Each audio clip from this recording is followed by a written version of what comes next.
This is one of my favorite episodes of the debrief. I was interviewing my friend, and at the time, the 2IC for LAPD SWAT, Lee McMillion. Lee has since become Tin David, or the commander of LAPD SWAT. And what's great about this episode is Lee goes not only through the history, but talks about kind of the current platoon configuration, their training cycles, how the team is built, how they select personnel, and how they choose, how they down select operations, and kind of how the team operates. It's not focused so much on tactics as much as it is the operation of the team, and really kind of reveals part of what makes LAPD one of the best teams in the world. The feedback on this episode was fascinating because I had people who did not, who watched the show simply because they were friends and didn't even necessarily like cops. They came back and said, I cannot believe how much these guys study and how smart they are and how careful they are in everything they do. So like I said, one of my favorite episodes, one of my favorite people. I hope you enjoy this episode with Lee McMillion, the current Tin David and commander of LAPD SWAT. My name is John Becker. For the past 4 decades, I've dedicated my life to protecting tactical operators. During this time, I've worked with many of the world's top law enforcement and military units. As a result, I've had the privilege of working with the amazing leaders who take teams into the world's most dangerous situations. The goal of this podcast is to share their stories in hopes of making us all better leaders, better thinkers, and better people. Welcome to the debrief.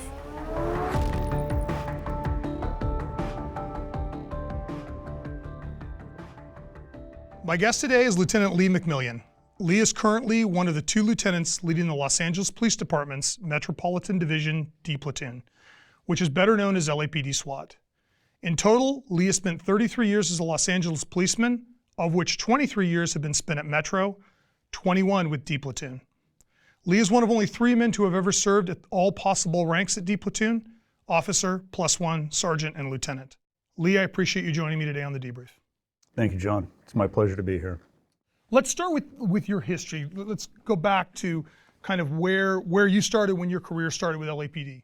So I started the police academy when I was 21 years old. That was May of 1988. After the police academy, my first patrol assignment was Rampart Division. Then I went to Southeast Division. Was there for almost 4 years. I did a very brief stint as a firearms instructor.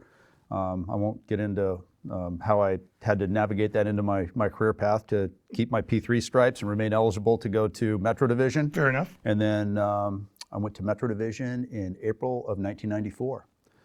2 years later, I went through SWAT selection, and then after assignment to SWAT, I was in the platoon for 11 years, and the back 4 of those, I was an element leader. Okay. And then at that point, what happened? Did you promote and rotate out, or? I did.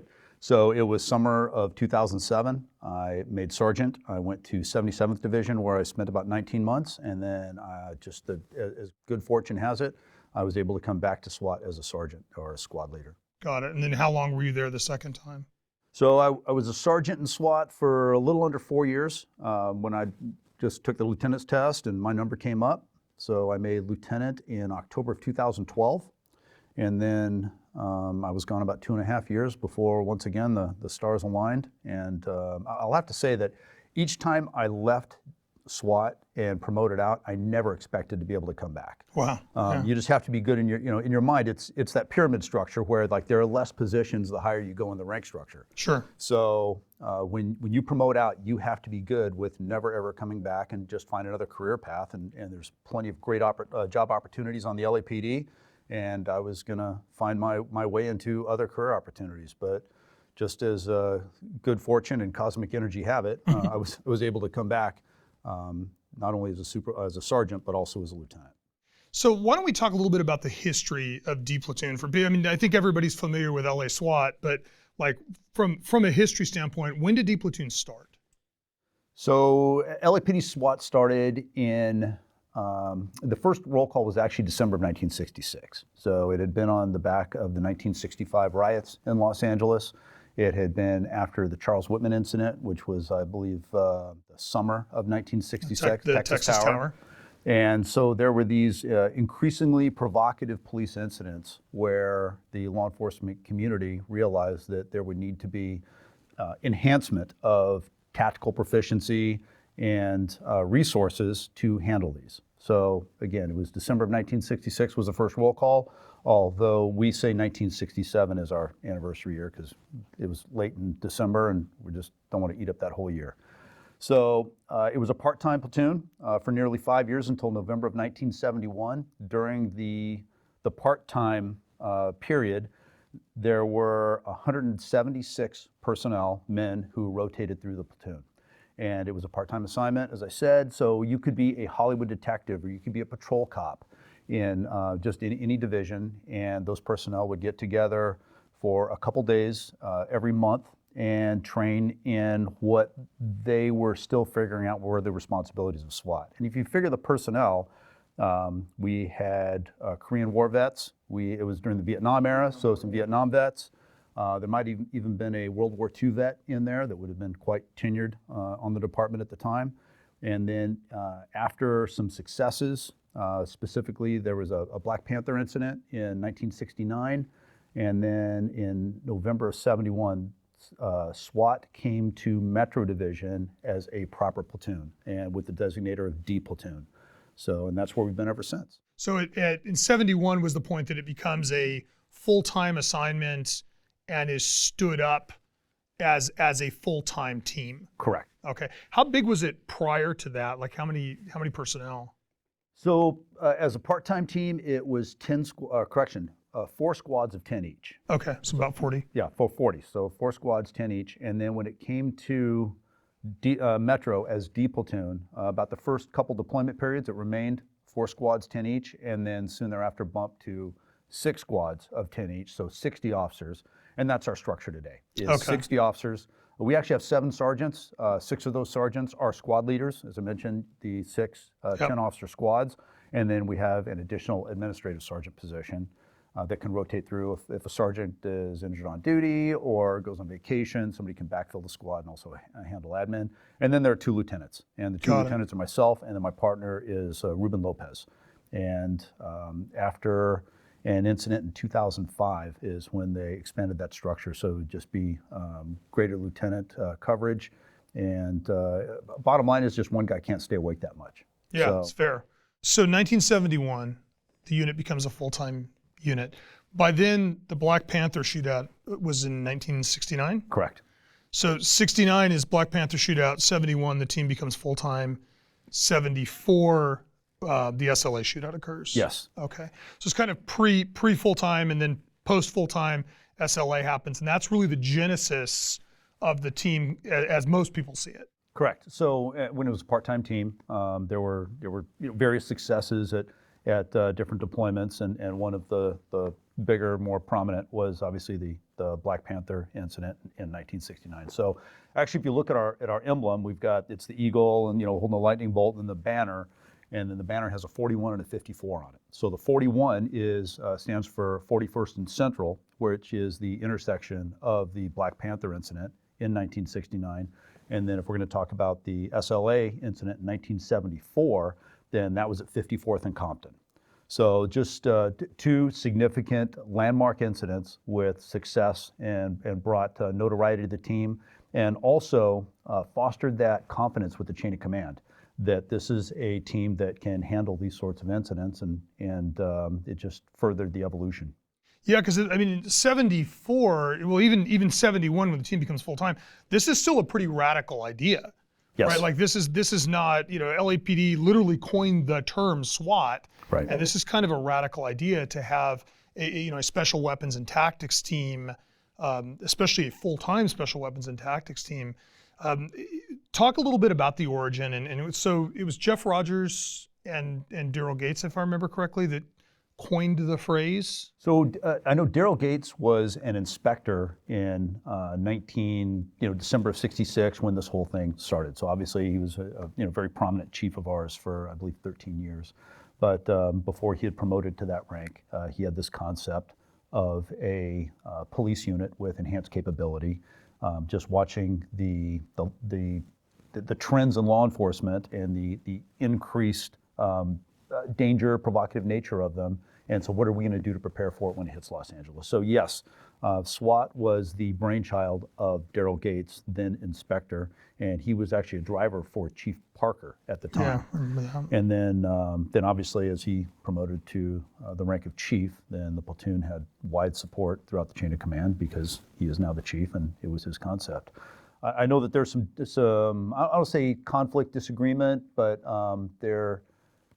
the overall premise is that SWAT started with LAPD. And there may be other law enforcement entities out there. I'm not going to arrogantly state that it started with us and that's the way it is.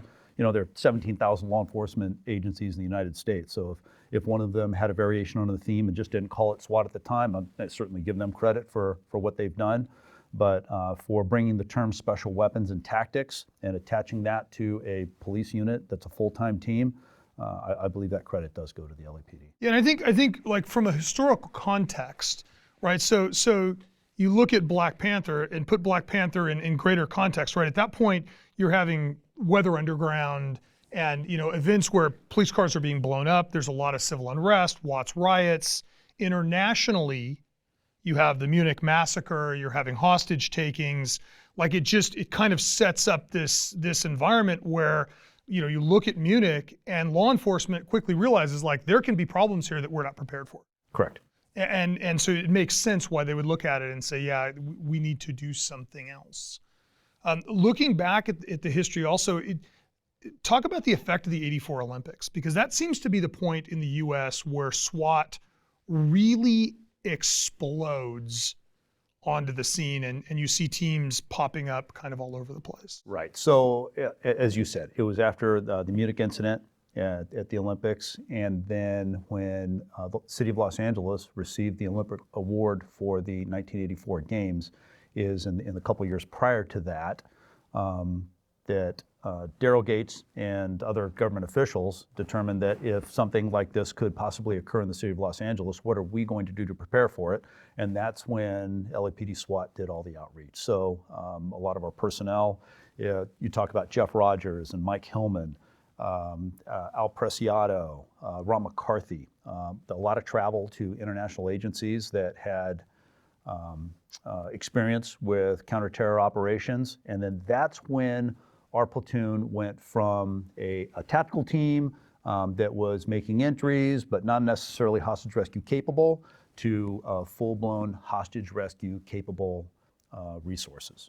Yeah, because I mean, again, in context, that is kind of the terrorist act du jour for the late 1970s, is seize a bunch of people somewhere, demand the release of a group of prisoners somewhere, right, and then try to negotiate your way or sneak your way out of it. As like that's the point also that it shifts for the hostage takers. Right. Because you have 22 SAS at Prince's Gate in London, you have the Entebbe raid, you have GIGN in Bern. Like there's this series of catastrophic failures of hostage takers where the teams start to figure it out. Yes. And they begin to know how to deal with hostage takers. And all of a sudden it goes from they're negotiating to they are, dying in the airplane because the team has built the strategy. So as you guys started to reach out, you were reaching out to which teams, like which European teams kind of laid that foundation?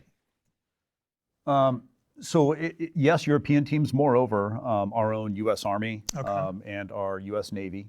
And then very close relationships with them. And then from there, I would say GSG-9 initially, GIGN, the SAS, and we've kept a lot of those relationships over the years. Yeah, it seems, as somebody who's worked with D Platoon for a long time and kind of been around the platoon, you are more connected internationally, I think, than a lot of other units, and there is more of an information exchange that takes place. Yes. No, I actually keep a lot of correspondence with our resources in the UK, in France, actually as far as Dubai, and up in Norway, Delta Norge. Yep. I'll have frequent communication with all of those teams. Yeah, because I think especially when you look at LA as a potential stage for an attack, It seems like most of the tactics develop, both good guy and bad guy tactics develop in Europe and the Middle East, and then kind of, make their way to U.S. soil on both sides of the equation. Right. So it probably is helpful for you guys to maintain those relationships and understand how the tactics are evolving, I would imagine. Absolutely, and real-time debriefs. An incident occurs in Paris. We have resources that are sending us information about, what occurred, and obviously there's a lot of confidentiality to it. Sure. But we've got very good communication, so we can learn from their successes and challenges and the like. So talk to me about the current configuration of the team. How big is it? What's the overall structure look like today? So our structure hasn't changed since, I'll say mid-72, early 72-ish. If we became a full-time team November 71. So shortly thereafter, we were 6 squads of 10 each. Each 10-officer squad is divided into 2 5-officer elements. So if we talk about ranks, I don't want to get like too weird on the rank structure chart, but we have 48 police officer 3s. We have 12 P3 plus 1s, which are element leaders. So if you kind of do the math, you got 6 squads divided into 2 5-man elements, right? You got Yep. 12 element leaders. And then each of those squads is run by a sergeant or a squad leader. So we have 6 sergeants that are actual squad leaders, and we have that admin position that can backfill, and then 2 lieutenants. 2 lieutenants rotating responsibility over time. Yes. So Ruben and I are, for the most part, we are exactly 50-50. We'll handle off-hour standby or on-duty incidents every other night, every other weekend, so that at the end of the year we're both up the exact amount of time.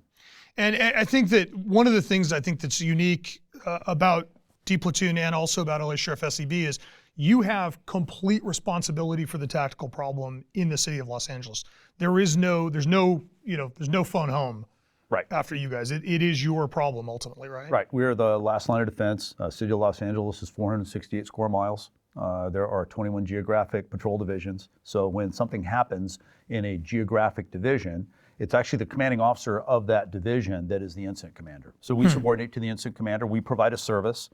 And everything that we do, I will, if our personnel are, let's say the element leader and sergeant are devising tactics downrange, they'll make me aware of what those are. And then I go to the incident commander, who's going to be that geo division commanding officer, and seek that incident commander's approval to implement those tactics. Got it. And just from a breadth, one of the things that I know about the team, but I think is really fascinating, is your breadth of capabilities. Talk about the cadre system and kind of how you have built these individual silos of excellence, for lack of a better term. So when an officer first comes into SWAT, everyone is a general, entry team member, SWAT element member. And then after about a year in the platoon, then they can branch out, and obviously they'll have to prove their proficiency at the basics, and then they can specialize. And the specialties are crisis negotiations is something that our crisis negotiators astound me. I will screen an incident where it seems like it's going to be quite challenging, and we'll get there, and next thing I know, our negotiators have this guy walking out handcuffed and apologizing. They're remarkable. So crisis negotiators is one of our primary cadres, along with, as expected, snipers, lead climbers. The city of Los Angeles has 52 miles of waterfront between the Port of Los Angeles on up through the coastline up to Venice Beach. And so we have a tactical waterborne component that simply brings SWAT to the water. Everything that's expected with less lethal or diversionary devices or otherwise on land, just those members can do that in the water. We have explosive breachers. We have firearms training cadre. We have weaponless defense, which also handles all of our chemical agent instruction for our personnel. And now we have technology is used more now than ever. The robotics, pole cameras. We have a SUAS cadre as well, properly licensed FAA 107. And so those are, I think I hit all the cadres. And then we work in 4-week deployment periods. So throughout those 4 weeks, our first week, if we'll letter the weeks, right? The first week would be week A and B, C, and D. Sure. And so if you do the math, 4-week cycles, there's 13 of them a year, like 52 weeks a year, math works out. So that first week A is what we call our core week. And that's where all of our personnel work during those training days. And we do all of our firearms training for the various weapon systems. We'll do the movement, whether slow methodical, high risk warrant, hostage rescue dynamic, work behind explosive breach. But those are our core skills that we do during our core week in week A. Okay. Then all those cadres that I mentioned, they have their various training days, weeks B, C, and D.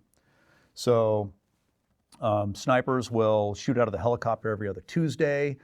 They will be on the range or working some version of urban hide, rural hide, calc in place, UKD on every other Thursday. Our negotiators have a day in there, climbers have a day in there, explosive breachers, whether they're building charges or working with the platoon, using charges in conjunction with movement.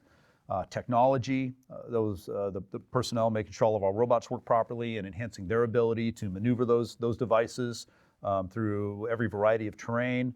Likewise with the UAS personnel, our lead climbers, and then our medics. I forgot our medics. So we have about 8 EMTs that are properly certified EMTs, but our medical package for the platoon actually comes from LA City Fire Department. That's interesting. So after one of our element leaders was killed in a rescue effort in 2008, Randy Simmons. In fact, that was 14 years ago yesterday, February 7th of 2008. And we realized that we didn't have the medical support, and I mean, to be honest, the medical support at that event would not have saved Randy's life. He took a 380 on the bridge of the nose. But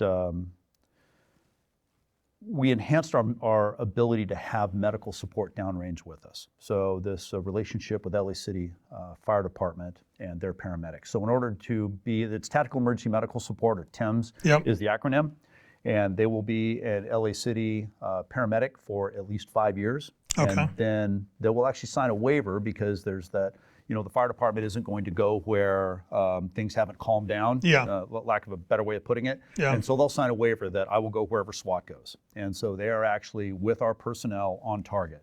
And they'll go through a 2-week basic SWAT package. They're not carrying guns, but they will learn how to use our firearms. So if one of us goes down, they can render it safe. They understand the gear. They wear very similar gear, so that they're around us, and that while they're watching our movement and they're seeing all the different gear that we use, it's not completely foreign to them. Yeah, so they know effectively how to move with a stick and stay out of the way, and know which way guys are going to go, et cetera. Absolutely, very, very well said.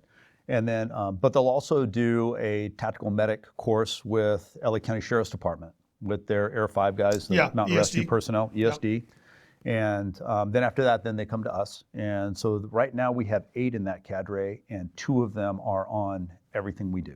So whether it's pre-planned or spontaneous, they're on standby just like we are. They have take-home city cars just like we do, and their phone will alert in the middle of the night for an incident, and they will roll straight into the job site just like our personnel. And they'll have their medical gear, and typically they'll be in what we call our MedCat, which is a Linco Bearcat, but it's for the most part an armored ambulance, but it doesn't satisfy all the sanitary requirements because of, chewing tobacco and sunflower seeds. It's armored, and SWAT guys are in it. Yes, yeah, but it does. But it carries the majority of our medical gear. Okay. So they're in that on site, and they're to provide medical care for not only our personnel but also victims and even suspects. So with 60 guys, that many cadres, I'm assuming guys will have multiple specialties then. Like you may be a long gun and a medic, or is there that kind of crossover in specialty? Yeah. So actually, when I was an element member and an element leader, I was a sniper, climber, diver. Okay. So I did those 3. Okay. And then when I came back as a sergeant, I was with those cadres as well, because I had, obviously a deep understanding of those disciplines. Right.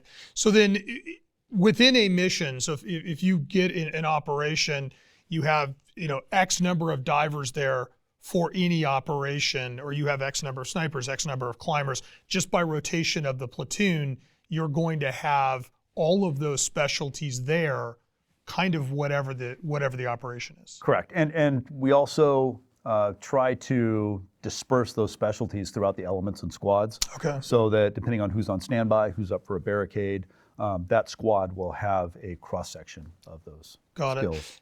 Talk to me about the typical D Platoon operator, because I think one of the things that is striking when you interact with the platoon is there is a lot of experience in D Platoon. I mean, it is not uncommon to meet somebody who's been an operator for 10, 15, 20 years and has, you know, hundreds or thousands of operations. So what is kind of the average D Platoon operator look like?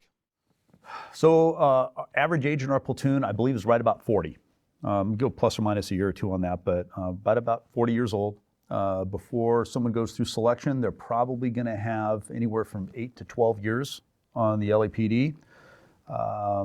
And when personnel come into our platoon, especially with just enjoying the operational tempo and the type of work and the camaraderie, personnel stay a long time. In fact, I'll say 80% of our personnel stay about 10 years. Okay. Well, which you know, from an experience standpoint, you know, somebody at D Platoon who has been there for 10 years, that's hundreds of operations, and it's hundreds of hours of training or thousands of hours of training. Like you just start to raise the expertise of the organization, which if they didn't stay that long or you had a rotation, wouldn't happen. Correct. But if you also, talk about experience, so operational tempo. We do about, as of recent, we do about 120, 125 spontaneous incidents a year. So, and then we'll do probably 30 to 35 pre-planned. And the pre-planned are typically warrant services. So if you figure that an officer is going to get 150 incidents, or the platoon will have 150 deployments per year, and an officer makes, let's say, even a third of those, right? That's a good 50. Yeah, it's 50 operations that's a year. 50 per year, yeah, right? Yeah. So if you do 10 years in the platoon, and on the low end saying that you'll make a third of those incidents, yeah, you've got 500. 500 operations is an amazing amount of tactical experience, especially in a modern environment where, you know, there are not that many full-time teams, and even the ones that don't have that many operations. Right.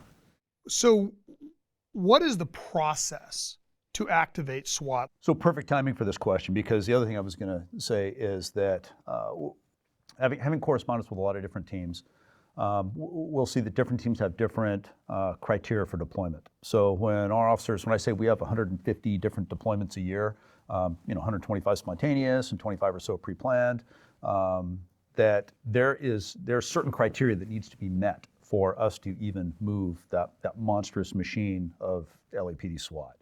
So let's talk about a spontaneous incident. Spontaneous incident would be, we'll go with like just the groundwork of an armed barricaded suspect, right? And so the 4 criteria. Crime's got to be committed, suspect's believed to be armed, he's in a position of advantage, and that position of advantage, we use that broad term because that can be anywhere. That can be in the middle of a field of grass, that can be in a home, that can be in a vehicle. He's in a position that gives him a tactical advantage. Sure. And you can define that however you want. And then the final thing is refusal to submit. So the officers have to try to communicate in some way, like no answer at all can be a refusal to submit, yeah. but we at least have to try and get that person to submit to arrest. Got it. So with those 4 criteria haven't been met, and I'll just give the example of if I'm on standby and my city phone rings at 2 o'clock in the morning, I'll go down to my desk at the end of the hallway, and I've got my little screening sheet, and I use that because if I'm up at 2 o'clock in the morning and my brain's a little foggy, these are good prompts for me to make sure that I'm answering all the questions. And so, when did that incident originate? Has it been going on for 5 minutes, or has it been going on for 2 hours? What's the criminal history of the suspect? What's the target location? And specifics, not just the address. Is it, a unit in a 300-unit apartment building? Is it a single-family residence, detached garage? So I get some specifics about that. Obviously, weaponry, efforts to communicate. What's the nature of the dialogue? And then once I confirm that we have a crime committed, believed to be armed, position of advantage, refuse to submit, then I notify my commanding officer. And so my commanding officer has to approve the deployment of our personnel. The only time I will send our personnel immediately upon getting the screening is if it's a hostage incident, life in the balance, Sure. and then when I notify the chain of command, it's more of a notification. That, I mean, then a clearly, request, yeah. no one's going to say no, you shouldn't go to that. Yeah. Right? I mean, we have somebody holding a hostage. Yeah, we can. Let me make 7 phone calls, and 45 minutes from now I'll get your Right. answer. Yeah. So we can, at the risk of stating the obvious. Yeah. Right. So fair. So if it's a hostage incident, I'll send personnel immediately, and then notify the chain of command, and we'll get that machine moving much more quickly.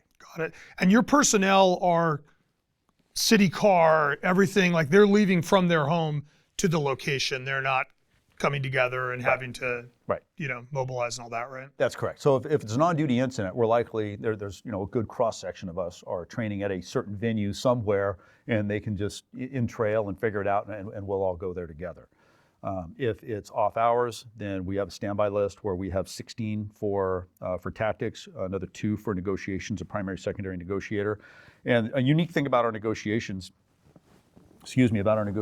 profile is that those are actually SWAT officers. We don't have a separate cadre of negotiators who are just negotiators and never working with SWAT. These are actually SWAT cops.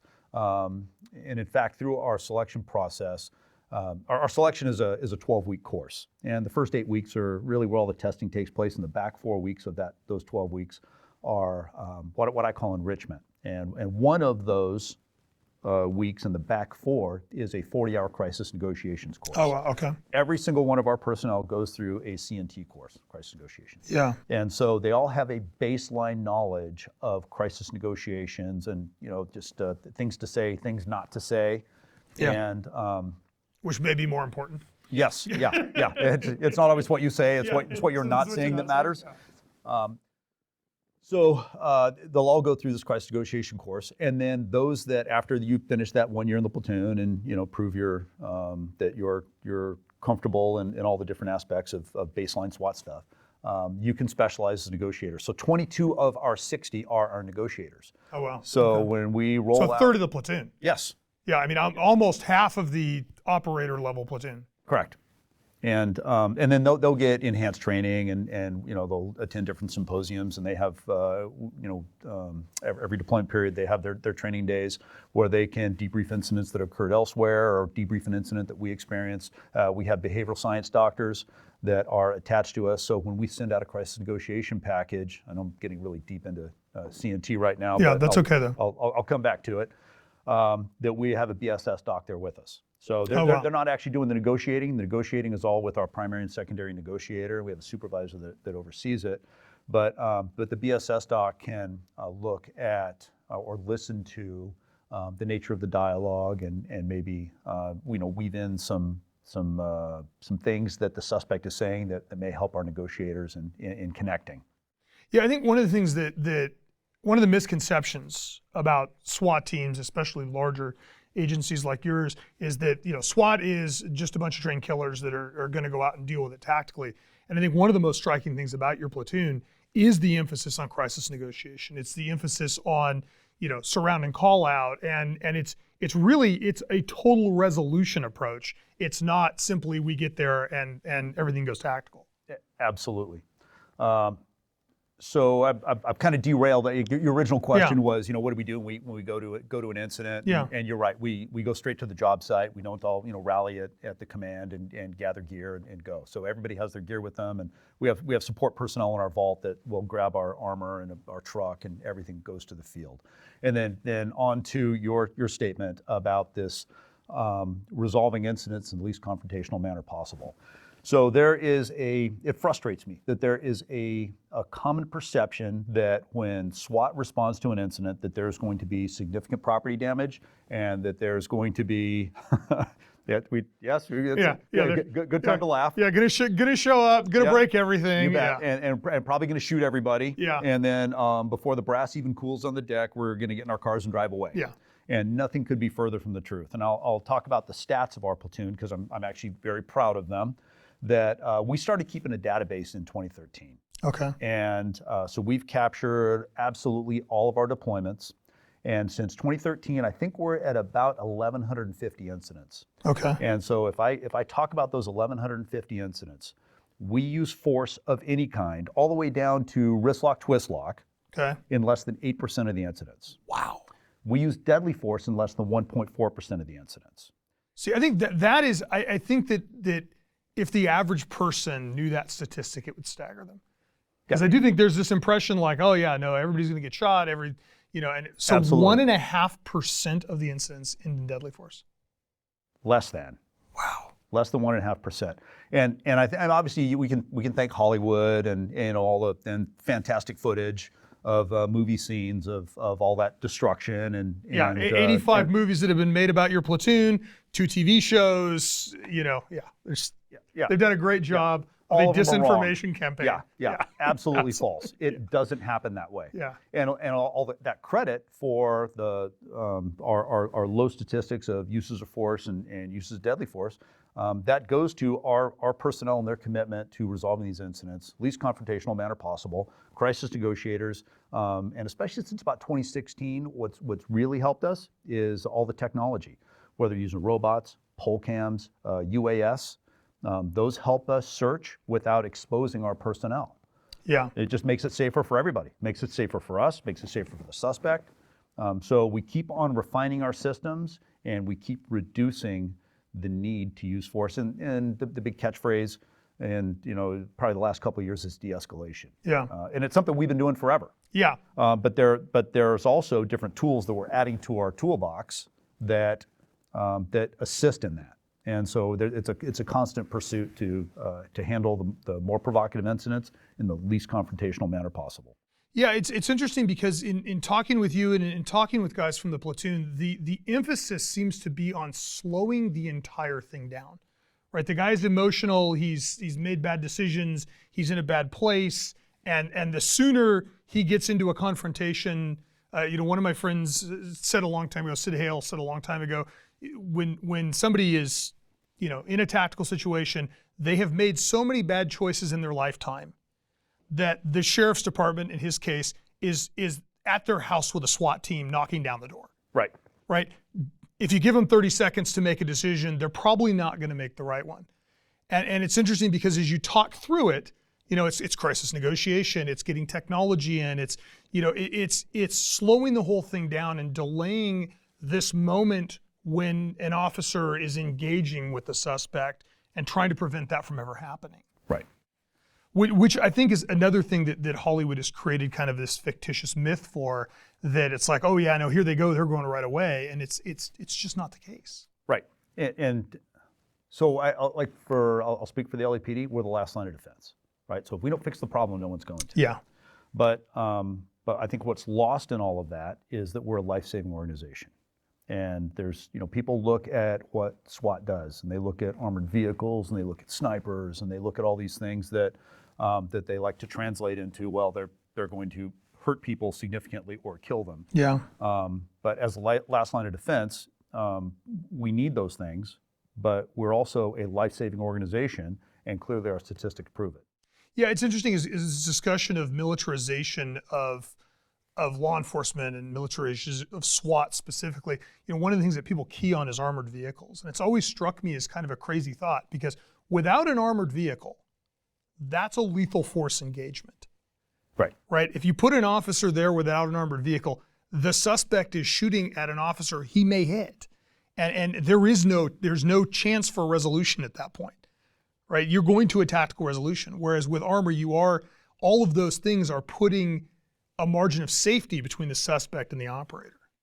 So that actually brings up a great topic of these what I'll call landmark incidents that have promoted our evolution. So we talked about the '84 Olympics and taking that step from traditional entry teams and some enhanced capability to like full-blown hostage rescue capable. Then our tactics adjusted. I'm going to say in the late '90s, one of our element leaders, Ken Thatcher, was on staff at Blackwater. And what I like about Blackwater was that they would have like tactical law enforcement teach law enforcement and military teach military, because the crossover for, we'll say, rules of engagement aren't necessarily the same. But the tactics of limited penetration rather than running walls, and that really changed the profile of our tactics. So that's a landmark evolutionary time frame in our platoon. Then we'll go to 2002, and now we get to armor. And armor completely changed the way that we deploy. When I was a young SWAT cop, I mean, we literally had we actually called it the tomato van. It looked like a van you would see on the side of the road selling tomatoes out of the back. Yeah. And had a gas leak inside, so if you ride around in it too long, you're getting a headache. Yeah. And now all of a sudden we have armor. And so today we have a Bear, which is it's on a Freightliner frame, just a big Bear, enormous armored vehicle. We have 4 Bearcats, and then we have 2 armored excursions. And so with a fleet of armor, we can park where we need to. And you're right, it is actually de-escalating because we are in a better tactical position. And we've had more than one incident where our personnel have been shot at in the vehicle and haven't returned fire. Yeah. Yeah, but if they'd not been in the vehicle, they would have been forced to return fire. Yeah. Yes, you have to defend your life and the lives of the citizens and your teammates and all of that. So, and I'm not saying that we're going to allow a suspect to shoot at our armor sure, of course. unendingly. Of course, but, yeah. But if we can reposition and we can take them into custody without, then certainly we do, and that's. I think also, one of my favorite sayings is the whole point of special tactics is to put the suspect in a position where resistance is futile and surrender is likely. Well said. Right. So the suspect is now in a position when you're in armor. You don't have to be a math major to figure out you're probably not going to win the gunfight. Right. Right. Like the more distance you place between you and the suspect, the more the suspect has to come to the realization that I may not win here. Yes. I'm probably not going to win. And as soon as he gets to I'm not going to win, then he's making a decision. Right. But as long as he thinks he may win, and if it is an immediate face-to-face confrontation, then he has it. He's not going to win long term, but he has a chance of winning the initial engagement. So I think that the ability to again slow everything down, separate your personnel from the suspect, but it's also I think you talk about the platoon not returning fire in a situation where they could have, certainly. I think that goes into selection too, right? A lot of it is who you pick and their ability to make those decisions on the fly. Yes. And so I talked about some of the tenure of our personnel, right? I mean, we're 40 plus or minus years old. That before you go to selection, you'll likely have 8 to 12 years of street experience as a police officer. You're seasoned. You know how to handle these tenuous incidents in the field. You know how to talk to people. You know how to de-escalate, and so those are the people we're hiring. And then I've been asked on more than one occasion, who are you looking for when you're looking for a SWAT cop? That's a really good question. What's the profile? What's the personality? Yeah. And so just to tell a quick story is back in October of 2010, HRT, FBI, Quantico, was running selection. So we have a great relationship with them, and I went back and joined for their selection.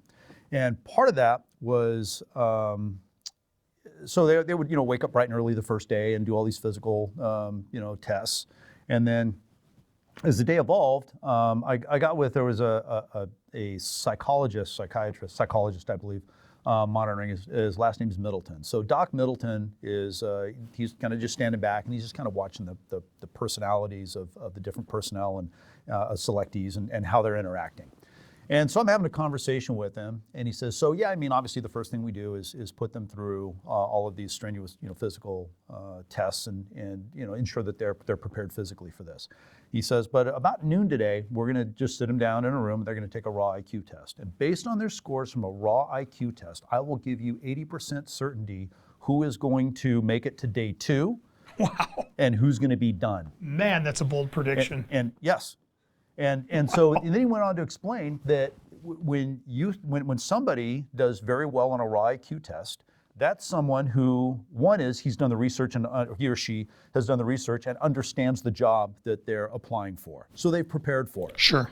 It also enhances their ability to multitask, problem solve, be resourceful, think innovatively, and pay attention to detail. Yes. And adjust to the terrain as things change. Yeah. And And he says, then later on we'll do a personality test and, Myers-Briggs, and I guess, some people speak of the pros and cons of that, so I won't get into, whether you're a florist or a field marshal or otherwise. Yeah, whatever. But, and those change from year to year anyway with life experience and formal education and all that. But the raw IQ piece really stuck with me. And so you ask me who we're looking for in a SWAT cop, I want to be smart. And once they're smart, you can build everything else off of that, because you'll see that they understand their job taskings and they're going to be committed to it. And they're going to understand the organization. And then as they come in the platoon, then it's our responsibility to expose them to the culture of our platoon and our drive for professionalism. And then they assimilate into that as well. And then they also are going to, we need to create an environment where they feel safe. And I could, talk about, a book by Daniel Coyle, Culture Code, where, Sure. Our personnel need to feel safe to work in this environment, and where they can feel safe to come to work. They can challenge the norms. They can bring innovation. Take risks. They feel safe to, let's say, fail forward. Yeah. To use the phrase. So all of that goes into the personality of the personnel we're looking for. And then whether it's and we want a broad cross section of life experience as well, because I continue to talk about crisis negotiations and how much that assists us in resolving these provocative incidents. And those broad life experiences are going to help them communicate and understand as they are working through an incident where, I'll say, just because you're justified in using deadly force or force of any kind doesn't mean you should. Sure. Right? So if there are other more innovative ways for us to solve the problem, then that's what we're doing, and those are the people we want to hire. Yeah, because realistically, a lethal engagement is not good for anybody. Amen to that. Especially now, Yes. right? Like it's bad for the suspect, obviously, because he's going to lose the gunfight, but it's also bad for the officer, it's bad for the department, it's bad for the platoon. It's like, I think there's this kind of misconception that, special tactics teams want to go out and they want to go kill people. And realistically, having spent 35 years around SWAT teams, there is no lethal engagement where everybody walks away happy. You are absolutely correct. Everybody's a loser, right? Yes, absolutely. Yeah. So how do you've got a slightly older platoon than kind of the, typical SWAT team. You have probably, a little smarter than the average bear operator. How do you maintain very high standards while managing all these A-type personalities? I wish I had the answer to that question. So, if you consider, obviously we want free thinkers. We want, like I said, smart, innovative. And then we assimilate them into the tradition and culture of our platoon, which is to constantly evolve and find a better way to do things with less and less confrontation.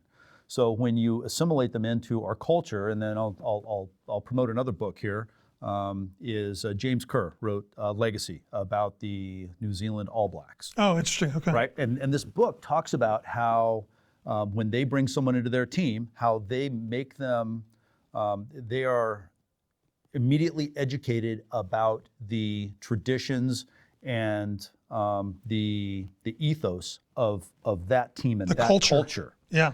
And so when you bring people in, and maybe they go, SWAT's a cool job, and I want to go through selection, and they're going to get through selection, but then they realize that this is a life-saving organization. Yeah. And I need to be a part of this very honorable team that strives to accomplish exactly that, saving lives.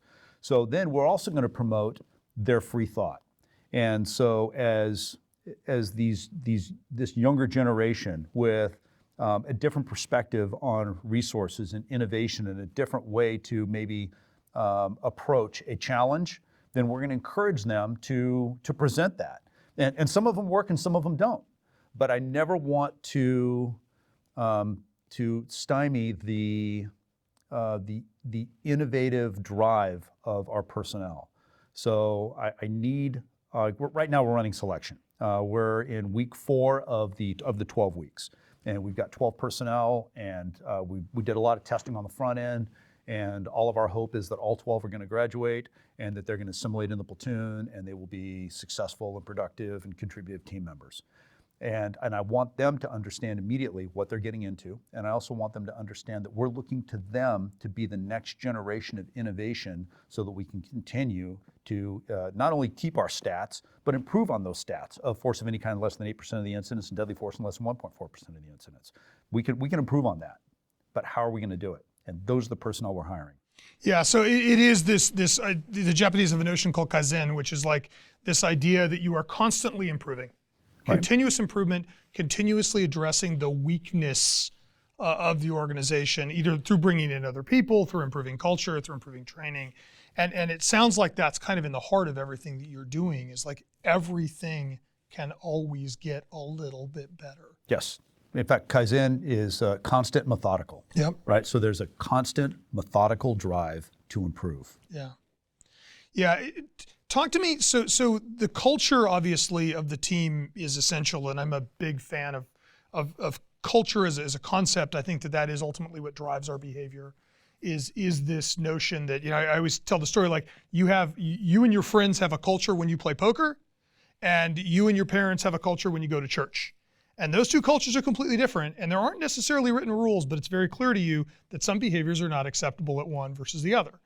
Well said. And when you are bringing people into your culture and educating them, you're setting expectations, you're setting norms, right? But you're also setting an understanding of the relationship between people. How do you maintain, for lack of a better term, a familial environment, right? Because tactical units are obviously, the guys are very closely bonded. There are close relationships. How do you maintain that closeness and still maintain standards and people's need to meet standards? So the good thing is that when we select personnel and they're going to go through selection, and we select personnel to start our course, and then they're going to go through selection. There's a personality in them that makes them want to be the part of a team, right? Sure. We're hiring smart individuals, but not to be individuals. They need to be a part of the team. They need to be confident and be able to stand out and do what's right all the time, but they also need to be, there's a drive in that personality to want to be a contributive member of the team. And the team needs the support of the team. And in fact, when some of our personnel, we're involved in a lot of stuff, and some of our guys are gonna get significantly injured. And there's a drive for them to want to come back because they want to be a part of the team. They want to continue to contribute. They want the team to know that they still want to be there and still contribute to the team. So whether it's something that I can do or that supervision can do to ensure that people continue to contribute to this team, I think the bigger part of it is that the team takes care of that. That's the team culture, that we have element leaders that lead their personnel and keep them engaged in the need to be a member of a team and contribute to the team. And a term I use is, and I don't mean it in a sexist way at all, but I say take care of the man next to you better than yourself. Yeah. Right, and I use that term, Yeah. man or woman. But, and in fact, the guys probably get tired of hearing me say it. But I'll say, take care of the man next to you more than yourself. Because if you're taking care of somebody else, somebody's also taking care of you. Yeah. And if your only concern is taking care of yourself, then this is the wrong place for you. I don't need you in this platoon so you can only take care of yourself. Go find another job where you can just go do your thing. It's interesting because, when you think about that culture, that's going to carry over very well when you have an incident, somebody's injured, you have a shooting, whatever. How as a leader of a unit that is engaging and has shootings and recently had somebody shot, how do you manage that, the load on the individual that occurs when an event like that occurs? That's another question that I wish I had the answer to. A lot of, we've got a lot of tenure in our platoon, so we've got literally generations of some older personnel that have been through some things, and they're going to respond differently than maybe someone who is influenced from other things that maybe you or I don't understand. Sure. So I could talk about one of our guys, and I won't name names here. Yeah. But Dan Sanchez, he just retired this week, and Dan did almost 22 years with our platoon. And people ask me to describe Dan. Dan wants, his life is drink coffee, chew tobacco, read the Bible, CrossFit workouts, be around his family, and go to SWAT barricades. 6 things, simple. And then we have other personnel that are, they're constantly swiping the internet, and they're looking for, that dopamine hit of likes from strangers. Sure. And things that I will never understand, and I'm not going to try and understand it. But they just have different influences that are going to impact the way they respond to different significant events.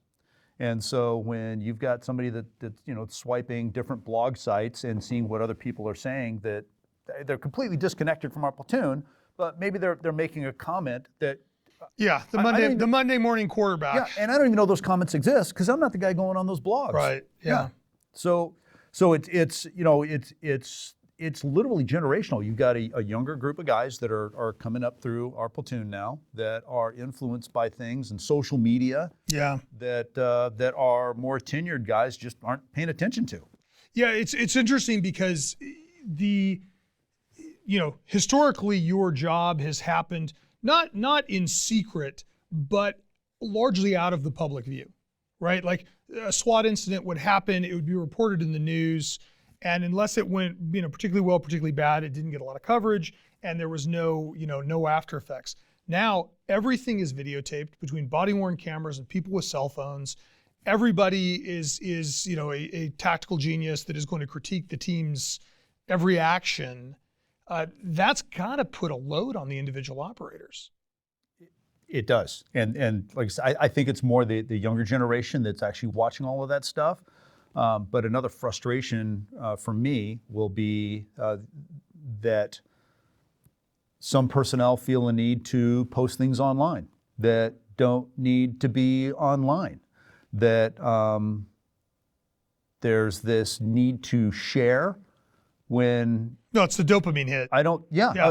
Everybody look at me. I want. I'm trying to be kind. Tell me you like me. Yeah. So my frustration is that when things get posted that don't need to be posted, and you're right, that dopamine hit of likes, but you actually just said it a couple sentences ago about what happened to staying in the shadows and being the quiet professional with the heart of a servant. And in fact, we were having a conversation about social media and posts that maybe should not have been posted by a particular platoon member that's now retired. And in the office with some of our guys, and I'm babbling a little bit just because I don't want to be. I'm trying to dance around this. Yeah. But I love the statement of one of our element leaders, and he said, "I didn't know that there was an expiration date on humility." And he was talking about, we were talking about this younger generation that hasn't known life without social media. Yeah. And so now you've got this generation that is so pulled to social media that they don't know the difference. They like, what do you mean I can't post that? Yeah. And so when it's something that it's just organic to you, when you've grown up with social media, now you're an adult and more social media. But how do we?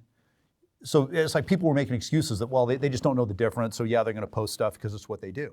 But if the postings aren't humble and professional, then why are we doing it? So I didn't know there was an expiration date on humility. And so that promoting in fact, I would love to have it as an interview question for selectees, that would you still want to come to our platoon if you could never tell anyone that you worked here? Yeah.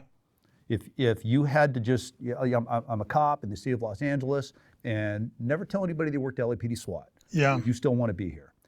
That's the person I want. I want someone that's willing to go the extra mile, stay in the shadows, have the heart of a servant, and just provide that service to the city of LA without any personal acknowledgement. That's fantastic. I think, why don't we move on to the kind of final, I've got a series of rapid fire questions for you. 10 words or less, or short sentence answers, and just kind of see what your thoughts are. What is your most important habit? I don't think I can. How about quirk? It's a fine line, yeah. A habit and a quirk. It's kind of the opposite sides of the same important coin. habit. Something that I'll do every day is I do one CrossFit type workout for every day of the year. And it's just a personal discipline thing, right? So if I miss a day, I got to make it up. If I miss 3 days, I got a few days. It's going to be an ugly Sunday. A few days that are going to suck. Yeah. And my daughter's actually taken to that as well. So it just shows that discipline, that daily discipline. And I'm going to sacrifice maybe some quality for quantity, but it keeps you on track, keeps you from going too far, too long without working out. Yeah, that's actually a really interesting way to look at that. I like that. What, in your opinion, what's the difference between a leader and a manager? So a leader is going to foster loyalty and commitment to the completion of goals for the betterment of the team, where a manager is going to measure with various metrics that are quantifiable and impersonal. Got it. What's the best book you've read on leadership? I keep going to Daniel Coyle and Culture Code. I think I've had some personnel issues in the platoon, and I've wondered what has prompted that, and is there something that I can do? And that book talks about how you need to create an environment where your personnel feels safe. Yeah. Safe to challenge the norms, safe to come to work and bring innovation, safe to fail forward. I know there's a lot of great books on leadership, and I've read a bunch, but for some reason that one's always in the front of my head. What do you think the most important characteristic of an effective leader is? Selflessness. I think that if you're selfless, that your team knows that that you are there for them, not yourself. And if you're selfless, you're also committed to the technical knowledge, the tactical knowledge, to preparing yourself to serve your team as effectively as possible. I love that answer. What's your current favorite online resource, website, or podcast? So there's like professional and personal, right? So professionally, pretty simple. Gordon Graham, Lexapol, right? Police One, case law, the Fourth Amendment, all of the things that we need to know so that we do it right. Sure. Because the public deserves that. And then personally, YouTube, right? I mean, if I'm fixing something on my motorbike, I go to YouTube. If I got to change a garbage disposal and I'm not quite certain what to do with that, YouTube. I love it. I know it's stupid. No, it's a fair point. You obviously have a lot of responsibility. As one of 2 lieutenants over LAPD SWAT, you have a lot of responsibility. At any given point, you have responsibility for the tactical incidents in the city. What keeps you awake at night?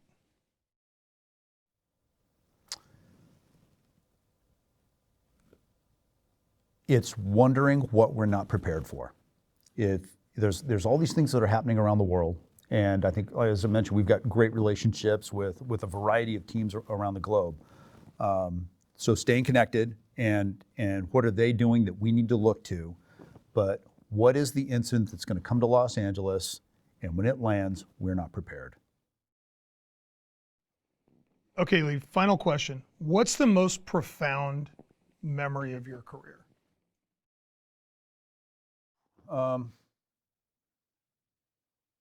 So that's tough to narrow it down to one. I mean, we talk about, like when Randy was killed, RJ was killed, or Louis died, and how it recalibrates how you take care of your personnel. But if I'm gonna say something that's had an impact on my career that took it in a direction that I didn't see coming, I'm gonna talk about a failed rescue effort on July 10th of 2005. And in that, after that rescue effort, a little bit revealing here. I questioned if I was the right guy to remain as an element leader in SWAT. And so it was after that incident that I took the sergeant's test. Before that, I was going to be, Lee McMillion, SWAT element leader for, a bunch of decades, and then retire, and that would be the end of it. But that having that incident in the back of my head and wondering, am I the right guy? I figured I'll make sergeant. I'll go back to patrol. I'll be a patrol sergeant and do my career there, and just live out the rest of my LAPD career, just doing regular police work. And it's an honorable thing to do. And patrol needs good sergeants, and I wanted to be a good sergeant. But just with good timing and cosmic energy, I was able to come back to SWAT. In fact, my partner now, Ruben Lopez, was the lieutenant in SWAT at the time, and he's the one that hired me back as a sergeant. And then as I was back as a sergeant, I just kind of the next natural step would have been to take the lieutenant's test, and I did. And then so I went back out, and then our commanding officer was Ed Prokop, and he hired me back as a SWAT lieutenant. And I think that one incident, not only did I learn an awful lot about myself and priorities, but it took my career in a different path that I had no intention of going. The morning of that event, but the evening of that event, you start thinking of maybe some other things that you should be doing. Do you mind sharing what happened? So it was a father who was holding his daughter hostage, and he had actually assumed the nom de plume of Tony Montana from Scarface. So he would only respond to our negotiators as for Tony or Mr. Montana. He had an office in a used car lot that had the desk set up like Scarface in the movie, and a monitor behind him with a split screen and all these surveillance cameras. One of our Sierra teams was looking in through a window, and at one point he took a poster and put a Scarface poster over the window. And ultimately he came out to where I had the emergency rescue team on the backside. And he came out holding Susie in one arm and reached for his pistol. And then one of our guys in the hatch of the armored vehicle tried to resolve through shooting him, but it was a missed shot. And then he ultimately ran back in the office with his daughter, shooting back at us. So as we went to effect that rescue, one of our guys, Dan Sanchez, was shot in the shoulder. He was reaching for a flashbang and actually took one in the shoulder. Completely noble. He continued on and deployed the flashbang and went in the room with Bob Gallegos Jr., Bill Casey. There was, as I mentioned, Dan Sanchez and Eddie Perez. Another element leader on that was Rick Anzaldo. But ultimately, Susie Pena, 19 months old, was killed. And absolutely horrific. And just those are the things that help you recalibrate, right? Whenever your guys got shot, failed rescue effort, what could I have done differently? And is this the right place for me? I think that is a fantastic place for us to stop, and I appreciate you sharing it with us. Lee, I so appreciate you coming on and being on the debrief with us. Thank you so much.